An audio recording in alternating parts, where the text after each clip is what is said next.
I think that it's amazing that 235 players declared for the draft. I think that there's 4 new teams, so there's a lot of opportunity to get drafted and go to training camp and make a team. So yeah, I just think it's great. I think there's been a lot of growth in women's hockey in the last 5 years, and a lot of people are figuring out ways to continue playing post-college, and so I just think it's amazing for the sport. I think there's like a slight part of me that's like, dang, it's going to be so much harder for me personally to get drafted or make a team or, you know, get invited to training camp.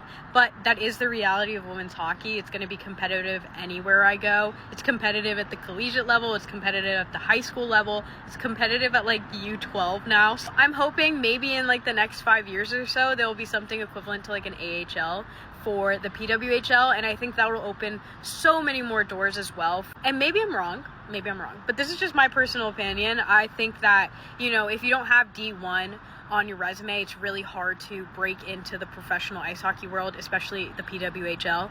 And so hopefully, you know, having more teams and maybe having something equivalent to like an AHL will open so many more doors for players that play at the D3 level or even at the club level, because they're great hockey players too, and I just don't think we get the recognition that we deserve because of this box we're put into. Hopeful that it continues growing so that there can be opportunity like that and there can be a lot more growth in women's hockey. But I just think it's great, honestly. I think it's amazing to watch the sport grow so much in the last 5 years, and also feel so much support from fans and just everyone watching women's hockey. And I think we're getting the recognition that we deserve. Okay. Okay. Okay. Okay.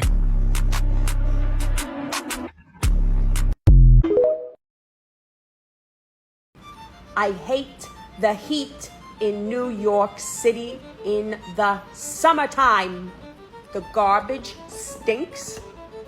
You can't even breathe because the air is trapped between the buildings. Everyone's huffing and puffing and sweating all over each other. On the subway, half of the cars lose the air conditioning, and then you're right up next to each other like sardines, smelling everyone's BO. It's nasty. It's exhausting.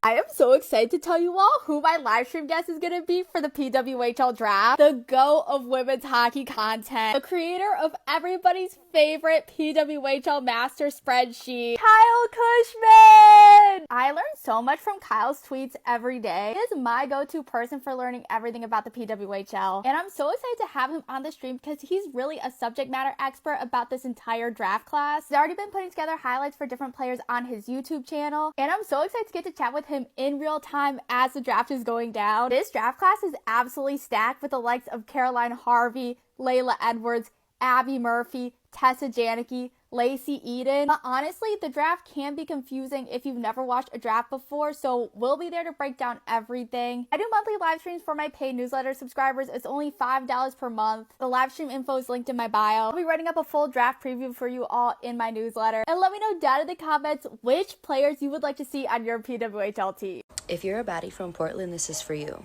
I'm holding a casting call on May 30th for Philam Fashion Week. They're coming from Seattle to Portland, and me and my team are helping bring the entire fashion show experience to Portland. And I need to find the Portland baddies to be a part of the lineup of models this year.